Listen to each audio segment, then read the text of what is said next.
It's good to see you guys. It's good to be back. You know, the bye was good for us. A lot of opportunity to study and heal and improve, and we're looking forward to playing a Cincinnati team. I know that's inspired and have a lot of friends on that staff and a lot of defensive coaches that have learned with and from and shared with and everything, and impressed with what they do defensively.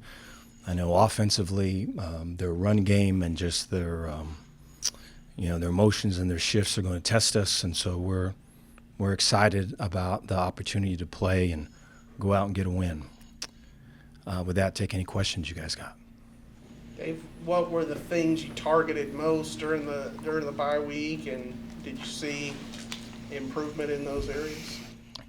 Appreciate that. Yeah, I think the number one thing was execution.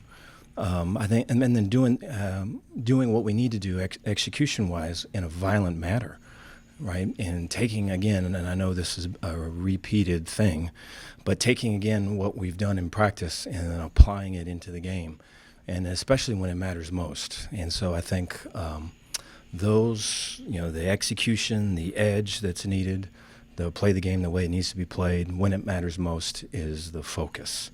And like I said, we got a great opportunity this Saturday to do that. Did you make any type of protocol or staff changes at all during the off week? No. I think throughout the week there was a lot of self study, and so we had our defense break down and look at the offense and vice versa. And so there's they had the majority of the week to do that. That was all kind of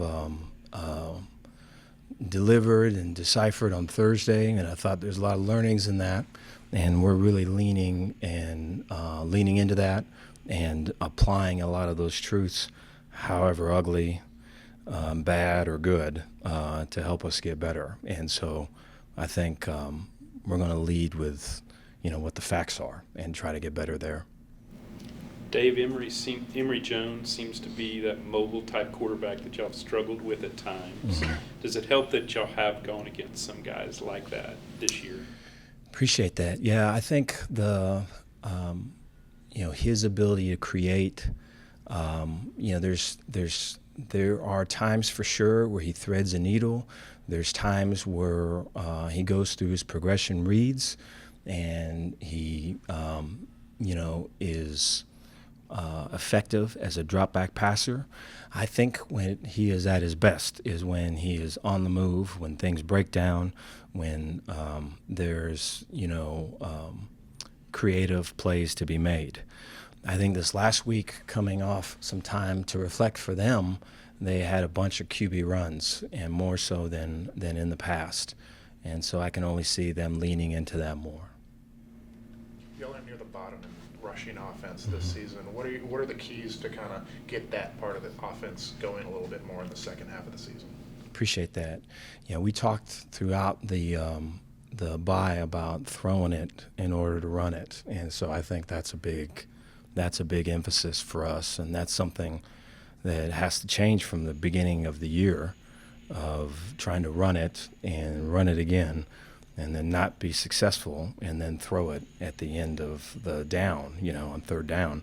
So to throw it, try to be creative to get those 4 yards, to stay on track and to stay on schedule, and so that it's not run, pass, but it's it's a bubble screen here, it's a access throw there, and I think that's something that we're way paying attention to and involved in right now. You said you're going to use the bye to get healthy, let the players rest. Do you feel that this team is as healthy as it can be going into the road? Appreciate that. Yeah, there's been a fair amount of setbacks, just injury-wise, this year. I do believe that going into, we got practice today, and then we've got full pads practice tomorrow. We'll be the healthiest that we've been in a while, and so we want to be able to continue that, kind of build on that as we go. And the practice is going to be a little bit different from the bye week and now to the end of the season, to try to maintain that level of readiness with the team and try to get guys to Saturday as best we can. Dave, Mac Rose mentioned that he talks with you a lot, which is, I guess, normal for an AD and a football, or any coach. Yeah. But he also mentioned kind of just being the eyes and the ears of what he sees. How much do you talk football with him? A fair amount, yeah. And so I appreciate the question. And, it's whenever I talk with Mac, I think there is an unfiltered truth, and there is a sincerity and compassion with everything. And so I take it very serious, and we try to apply whatever comes out of those conversations. And so I think sometimes when you're so locked into what you're doing, and it's good to be able to have the view, to have another view, another perspective. And so I count on Mac for that. Coach, it seems like Blake's really kind of taken that next step. Mhm. And like you said earlier, kind of leaning on the pass this Right. year rather than the run game. What have you seen from him, and kind of does he need to keep putting out those kind of numbers, or do you want him to kind of take a step back so the run game can, excel? Appreciate that. Yeah, I think Blake's improvement has been a long time coming. I think through all of last year and the struggles of it and just all of the growth. I think it's, for as much as the struggles are frustrating and debilitating at times, it feels that way in the moment. I mean, there can be such growth that can come out of it. And, it's a matter of how you look at it and how you use it. And I just think Blake's done an amazing job that way. And I just think he's just way strong, mentally strong. And, I think he will continue to show that and to be a leader for us with that. I think the run game has to improve to help him. I think we have to throw to open it up to get the angles and the numbers in the run game that we want. And so, finding ways to run it without running it is something that we've been looking hard at. You guys open up as 1-point underdogs Mhm. heading into that road game. Is that kind of the mentality this week? Are you guys feeding into that? No, appreciate that. We try to stay outside of, or to try to stay kind of insulated and inside of the outside with that. I think a lot of this week for us is going to be just on improvement, and is going to be on focus and the mindset. I think, if something hasn't worked in the past, the past is not predictive of the future, right? It's what we do right now in the present. It's what our mindset is right now that will lead to a brighter future. And so a lot of it's that. And I think especially with the amount of youth and young guys that are playing, and this is a couple games in for them, but I don't believe we're at the point to where, and I speak to this from experience because I've tried it. So, yeah, I don't believe we're at the point to where any of the, and maybe it's just my raw stuff, but any of this really has it doesn't have the effect on them when they're still worried about the job that they're doing.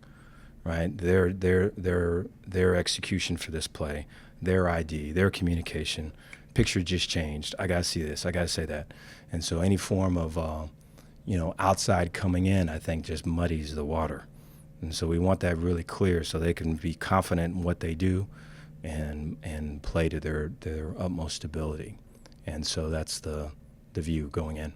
Dave, I know you guys as coaches take it real week to week and stuff, but is this team capable of finishing, at least 4-2 and getting back to a bowl game, you think? I believe so. I have faith in this team. I have faith in the staff.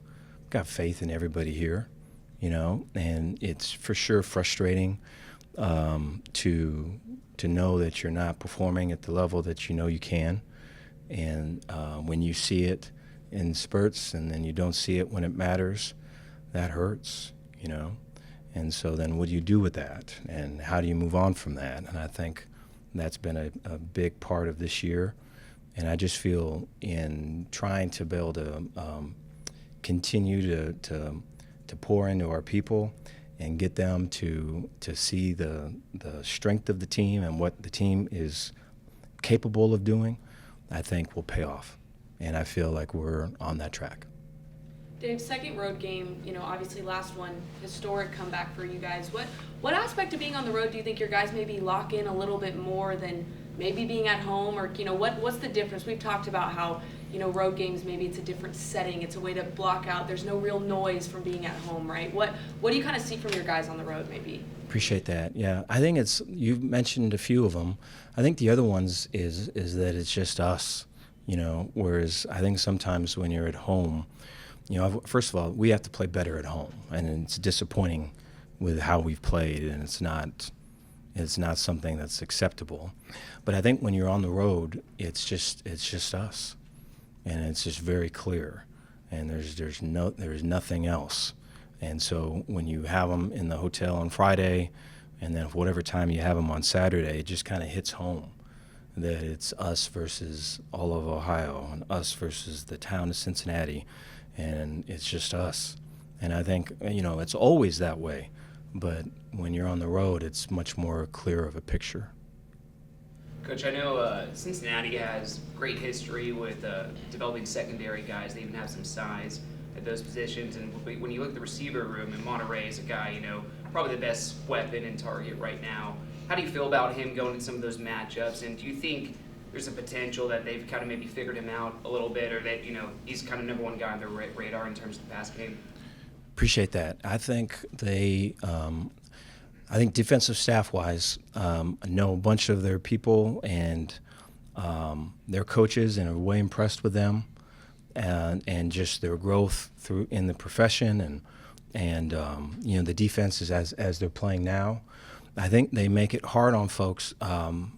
The linebackers are way aggressive and attack downhill, and they'll add in on play action pass, and then on the secondary plays a kind of a flat or tilted alignment, and then we'll run out and create something else. They'll show it one high and get to two high.